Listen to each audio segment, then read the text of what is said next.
So, hello everybody. This is Sunday, December 3rd, and I will continue in this episode of Age of Gaia to um, read a few chapters from my first book of the Issa trilogy, Issa, Son of the Sun.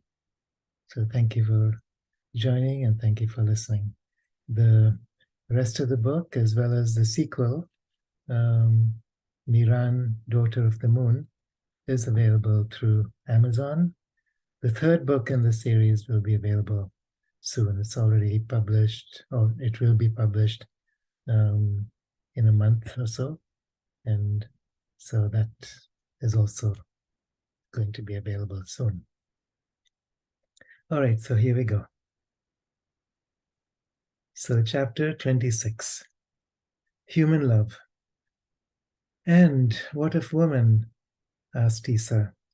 How can it be, as the Buddhists speak, that women exist in this world only as a distraction from Mara, the great illusionist? The giants wanted nothing to do with the senses, and their path is a path of denial. But does this make them happy? Is worldly happiness an illusion? Would illusion exist in the form of this deep pleasure I've sometimes experienced in my senses, this joy I have felt in my heart? Issa shared with Chaitanya about his meeting with Marie in Magadha and of the conflicting feelings he had experienced within him. Chaitanya smiled. My son, these are things nobody can teach you. The flame of love burns in your heart. Is love also not also of the light? There are those who speak of worldly senses as a distraction from the path of light. And it is true that while the mind is fixed on the pleasures of sense objects, there is no breadth for seeking the great light that unifies all. But when the mind is fixed on the great light, how can these pleasures exist outside of this light? No, there is only an enhancement and fulfillment of spirit as it courses through these bodies of matter. For is not the destiny of spirit to be manifested fully in matter, as is the destiny of matter to be embraced fully in spirit? You have not allowed yourself in all these years of spiritual questioning or questing to enter fully into the world of human love.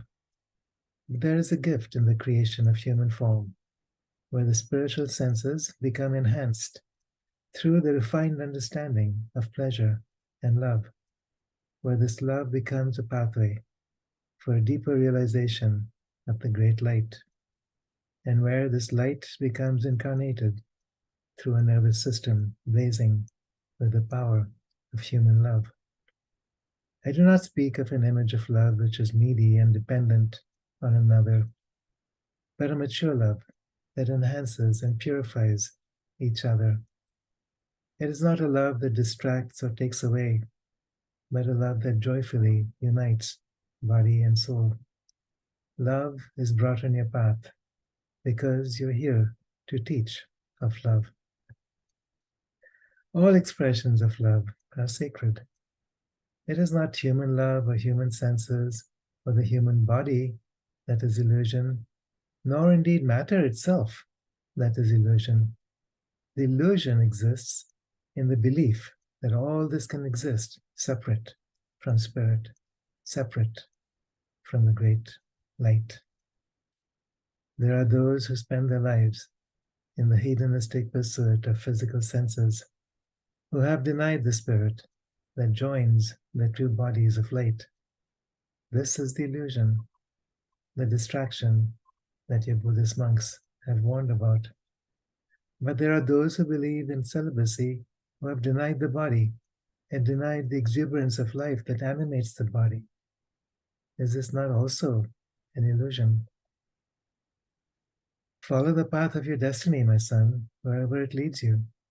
I foresee that this path will not be an easy one, and that there may be struggles along the way until such a time as you have found your peace with it. You will find your own way through these struggles, And perhaps you will find that the struggles themselves will become a way of guidance for many. Chapter 27. Home to Kashmir. Chaitanath became for Issa the teacher he had long awaited. He spent many blissful months with him in his Himalayan cave, sharing his simple life, meditating with him, and learning from him in their nightly conversations. But the time eventually came when he knew it was time to move on. He turned his footsteps now towards Srinagar, where his mother awaited him along with his Kashmiri kin. He wasn't far now. It had been 10 years since they had parted at the coast of the court of Samain in Persia, and he had traveled the length and breadth of India during that time. Now he looked forward to seeing her again. He missed her quiet wisdom and restful presence. It was a long journey, passing through several wide valleys and snow-capped mountains. At this time of the year, however, the going was easy, and there were plants and berries along the way to sustain him, with many little mountain streams to provide water. There were an astonishing variety of flowers of every color, and in some places it was like walking on a soft, springy carpet of red, yellow, pink, and violet hues as far as the eye could see. During older times, the valleys of Kashmir had been home to many tribes, such as the Nagas, Tukaras, Vishakas, Sakas, and Gandharas, who came from the north and from the west. During the Assyrian period, the Israeli tribes from north of the Jordan were also relocated to the regions of Kashmir and Afghanistan, where they blended with the local tribes. In fact, the name Kashmir derives from one of the Israeli tribes, Kush or Kash. Today, the Kashmiris are a race of tall, robust people with aquiline noses, comprising many different ethnic backgrounds, many of them very similar to the Semitic people in the land of Palestine, but also mixed in blood with races from the north. This was the land of Issa's ancestry, and although this was going to be his first visit there, he had heard many stories about the land and people from Yusuf and Maryam. Kashmir was comprised of a number of kingdoms in those times. One of them, built around the garden city of Srinagar, constructed on the banks of the exquisitely beautiful Dal Lake. As he neared Srinagar, he passed by the Takht-e-Suleiman, or seat of Suleiman, which had been built by the first Yehudi refugees from Assyria in honor of their arrival here. And now Issa was getting nervous. He had learnt that Yusuf had left on one of his long trips, along with his son by Marita Graba, Yaakov, visiting his brother King Gondophares in Takshashila, and then on to the tin mines of Britannia. He wondered how Mariam was faring. Where would he find her now? And how were all his brothers and sisters doing? He had changed so much during his travels. How would it be to see each other after these long years? He need not have worried. Mariam had been informed by the guards about a blue-eyed stranger who had entered the city gates, who looked exactly like Thomas, and she had known instantly that it was Issa. She came running to him out from the palace, wrapping him in a long embrace as he strode into the city. He had grown into a tall, handsome young man, although looking a bit wild from his months in the Kashmiri wilderness. He still had the same intense look in his eyes that she remembered from his youth. Mother and son embraced each other tenderly for a long time, silently and tearfully. "Come, my son," she finally said, as she held his hand to lead him up towards the palace. We have many years to catch up. I heard Abba and Yaakov are away, and I'm sorry, Issa said. I would like to have seen them again, too. They're never far from you. Don't you think they have all kept a close watch over you these many years? Issa noticed that they were walking right up to the palace gates, the guards and servants greeting Mariam with folded hands, a gesture extended to him also, as her newly returned son. His questioning look was met with a twinkling smile. Wait till we are inside, Beta, and let's get a full meal inside you first. Mariam introduced Issa to his new sister, Leah, who scampered nearby, shy at first, but inquisitive and surprisingly at ease. And of course, it was good to see Thomas and Yosef and Yehuda. They were all eager to spend time with him after all these years and to hear his stories. But Mariam wanted him all to herself first, after he had washed, eaten, and dressed into the new silk attire provided for him. She and Issa sat by themselves in a secluded corner of the palace gardens. He had been telling her the story of his travels, his journeys through the Sindh, South India, Lanka, and Magadha. He told her of the years he spent as a monk in Puri, his time with Marie, his experiences in Varanasi and Kapilavastu, and then finally his experiences with Chaitanath. Day had passed into night, and they continued to talk in Mariam's chambers inside the palace. Mariam revealed to him how she had also met Chaitanath on a couple of occasions, and in fact, it was he who had given her advance warning of her son's arrival. He would show up as needed, for he had mastered the yogic art of bilocation and could simply come and go as he pleased. And then it was her turn. There's much we haven't told you about yourself, Issa. You needed to discover your spiritual roots first, before you're ready to hear more about your earthly origins and mission. You know that your uncle, Gondophares, is the ruler of Gandhara and is your father's brother. Does it surprise you to know that your father, Yusuf, belongs to the ruling family of Kash? Here in Kashmir, he is known as Meghavahana, she concluded. Issa took some time to digest this information. Yes, I have heard this, he answered, and I've been putting things together for myself as well. It was wise of you to withhold this information from me earlier, because it could easily have become a distraction.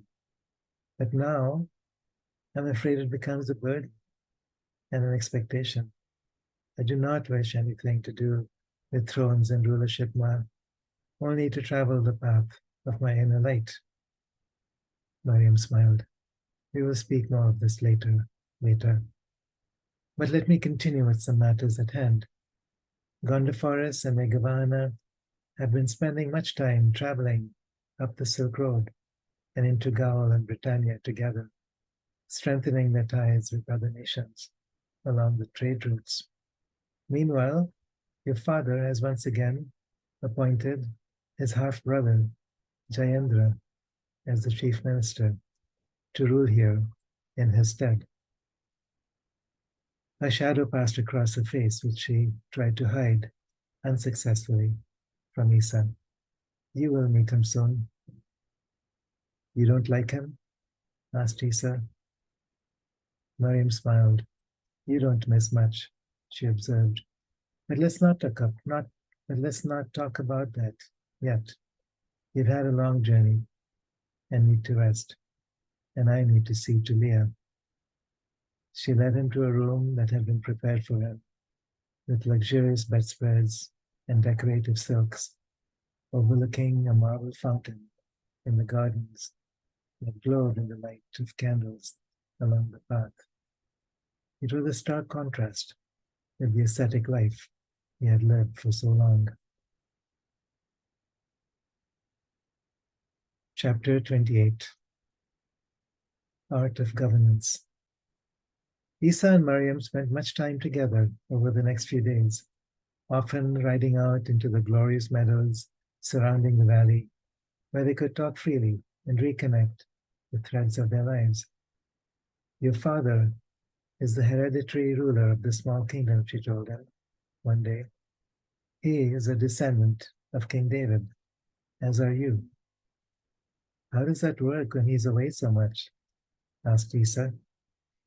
The chief minister looks after most everyday affairs, said Mariam, and it is a tradition that the kings and queens use their royal influence to cultivate ties with neighboring kingdoms, including trade agreements. Your father wishes to spend time in Palestine because that is where the other branch of our ancestors still resides, and he felt it was important for him, as well as for you, to create stronger links with the Yehudis, who were once the enemies of the Beni Israel. You know, of course, that you will one day be king, and therefore it has been important for you to travel the land. But what if I don't want to be king? Issa interrupted. I feel my calling as a spiritual teacher, not as a political leader. Look at Siddhartha. He left his kingdom behind because he realized his kingdom wasn't of this world. Yes, and look at King Ashoka, who remained a king and follower of Buddha, who was responsible for spreading the teaching of the Buddha throughout the known world. And look at your uncle, Gondophares, who is ruler of Gandhara, but has pledged his primary allegiance to the way of Dhamma, which is nonviolence and peace. And your own father, who, although he has spent many years away from his kingdom, continues to hold the reins of responsibility for the economic as well as spiritual well-being of his people. Mariam realized that if this were his path, then the calling would have to come from within. He had been on the road for many long years, and she knew it couldn't be easy to shape his mind around the responsibilities of kingship when his feet were itchy for the kind of freedom enjoyed by a renunciate monk. A few days later, however, Issa himself approached Mariam. You are right, Ma, he started. I have always equated freedom with the path of renunciation, but I realized I was also equating freedom with a lack of responsibilities. And maybe it is true that freedom and responsibility don't have to be mutually exclusive. Beta, didn't you tell me a few days ago that enlightenment means not being identified with the personal self anymore, and that you would simply become a flute through which the wind could play its song? So whose freedom, whose responsibility are you referring to? What happened to the way of the river? Do you think that if you gave yourself up to a higher calling, that you would ever have to give up anything? True, said Issa, humbled by his mother's purity of heart. It is only the personal self who worries about illusory freedoms. He sighed deeply. All right, Ma, what do you want me to do? How do you feel about being apprenticed to Jayendra for some time?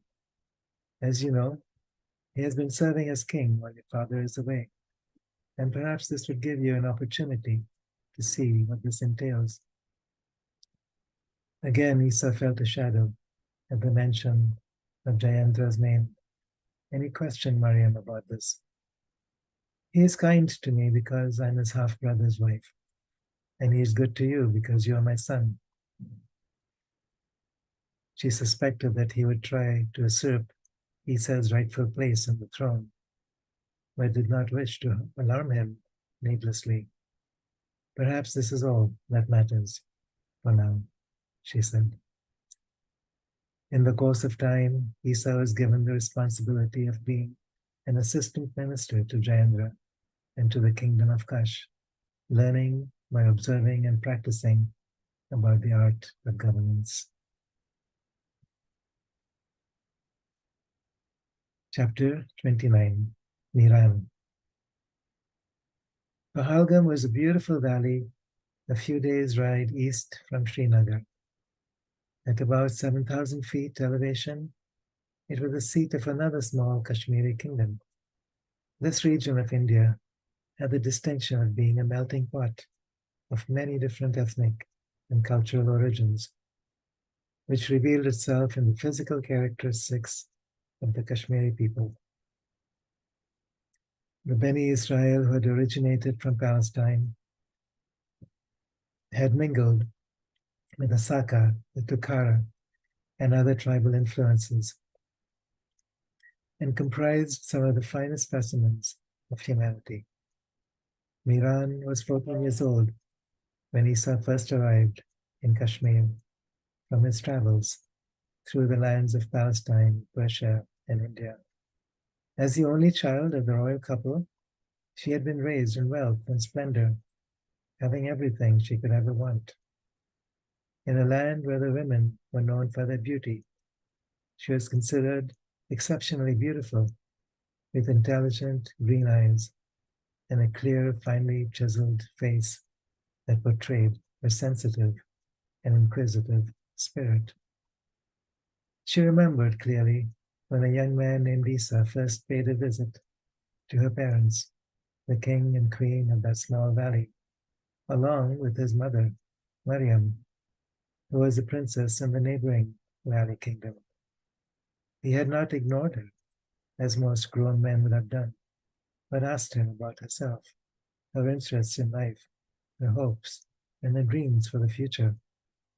She felt a peace and vibrancy emanating from him as he listened to her, and within a short time felt completely at ease with him in a way that she hadn't felt with many people. He would come from time to time, and she was excited to show him around the gardens, introducing him to the squirrels that lived among the old pines and the birds that chattered in the bushes and trees. She was an only child, and by nature reclusive, but she found she could talk with them about questions she had never asked herself before, and was thrilled to listen to his stories about the travels he had made. As the years went by, Issa would continue to visit from time to time, and always managed to find some time with Miran on these occasions. She remembered once when it was just turning spring, and a party of them, including Issa and his mother, were riding out into a magical valley filled with flowers. They had stopped by a stream to eat when a young doe had burst out from the forest, where she was being chased by predators, and came straight towards Issa, who stretched out his hands and soothed her trembling body until the danger had passed. Miran felt like that doe sometimes. She trusted him completely, and something about his presence soothed a restless longing in her for a purpose she could not yet understand. And as the years passed, she recognized that the trust and excitement she felt around him was maturing into womanly love. She could feel him even when he was far away, and knew that somehow their lives were intertwined. She had a dream once when she found Issa sitting by the fountain in her palace garden. She ran out to embrace him, and in the embrace, found herself being taken out of her body into higher dimensions of light. This is the key to your freedom, Issa had said, handing her the golden key. And then she had found herself traveling out through luminous worlds of infinite beauty and joy, the vibrancy of her being filling the universe. She awoke with waves of ecstasy pouring through her body, knowing that she wanted nothing other than this in her life.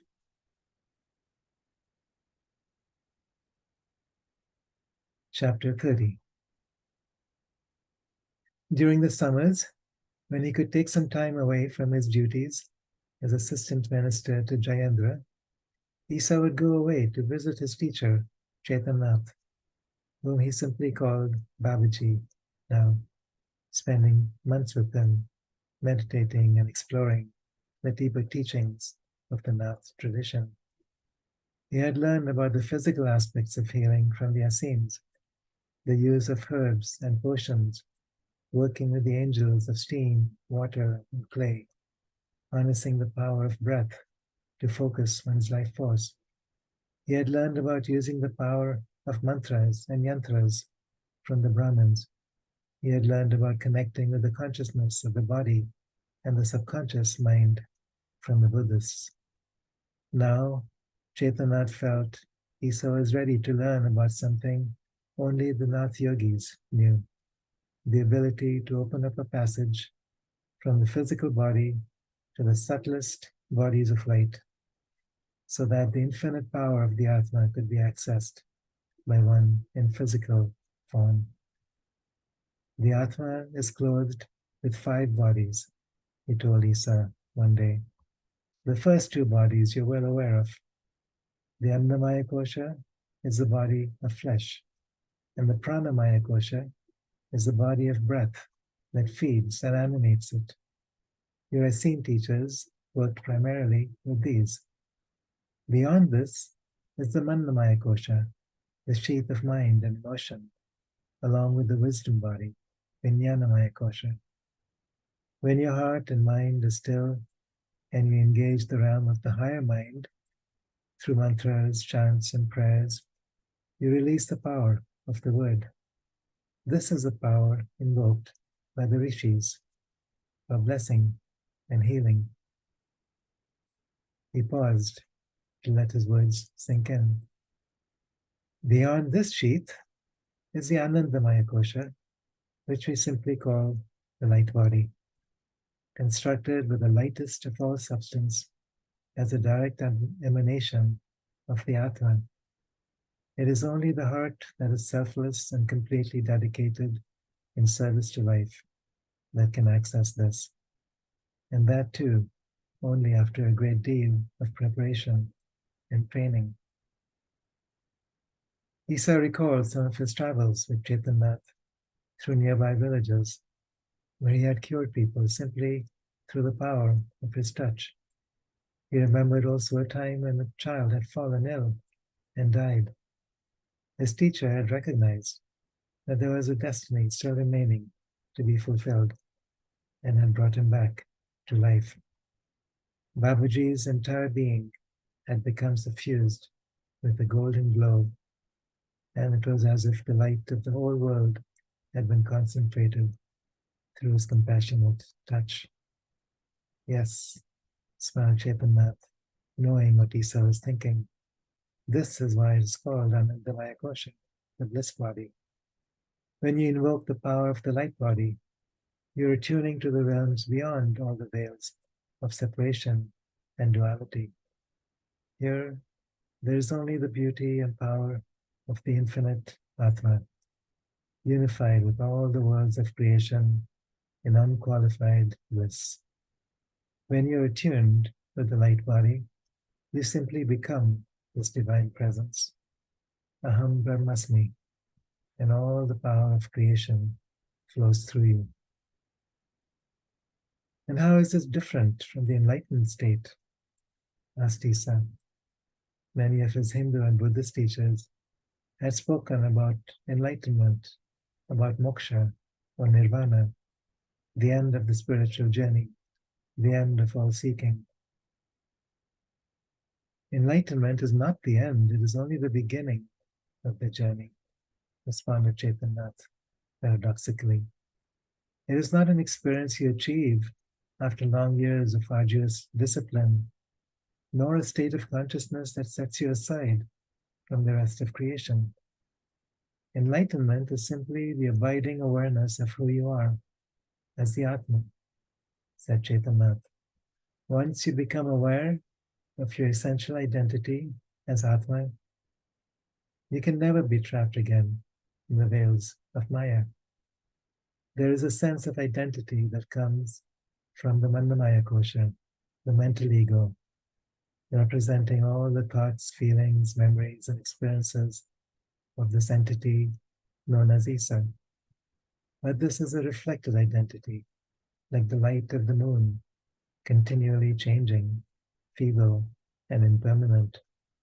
The Atma is like the light of the sun that is sourced within itself, changeless, unlimited, unborn, and deathless.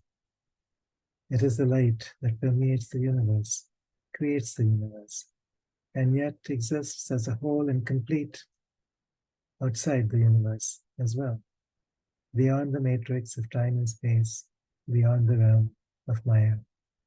This is the light that you are. This is the light that shines through the Anandamaya Kosha. The Buddha realized this after long seeking, that the seeking was only to return at long last to his own doorstep, exhausting all his own ideas and concepts about enlightenment, all the religious conditioning that defined enlightenment as the ultimate experience, and allowing himself to simply abide in the light which already existed within. The divine presence is always already present. It was simply a matter of shifting his focus from the apparent identity generated by the Manna Kosha to the self-existing presence of the Atma, and abiding there long enough for this realization to become permanent.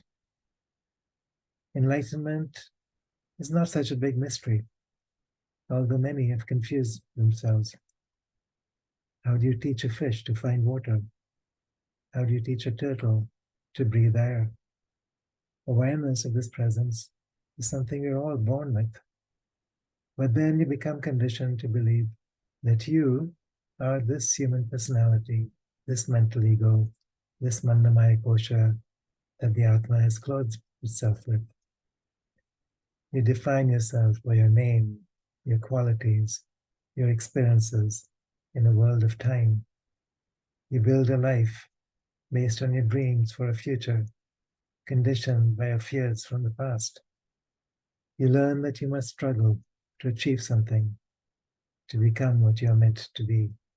And this endless struggle becomes the root of all your attachments and suffering, as my pupil Siddhartha also discovered. Chaitanya paused. This belief in yourself as a separate ego is itself Maya. And as soon as you recognize this illusion for what it is, it dissolves. You recognize that you already and always have been that which you are searching for. The mental ego recognizes itself as a reflection of the eternal self. And as suddenly as that, the search is over. Yes, it is just that simple, he emphasized. Although it takes time for this realization of the self to become an abiding awareness. Once this awareness becomes an abiding presence, you're no longer trapped in the desires and expectations generated by the mental ego. You're no longer controlled by the vasanas, the matrix of subconscious conditioning that keeps you trapped in desperation and fear. You drink of the living waters of the vast universe, and the universe works with you. The fish in the water is not thirsty.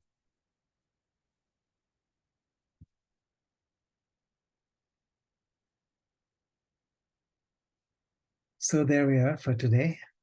So thank you for joining and listening. And we'll see you again next week. And meanwhile, feel free to look for this and other books on Amazon, and also look for earlier readings on my Facebook page, Kiara Windrider. And they're also archived on Age of Gaia on the Conscious Awakening Network. There's many different channels, many different hosts on the Conscious Awakening Network that you might wish to follow up on. just go to the website and look for all the different categories that exist. So thank you again for joining me here. Blessings and love.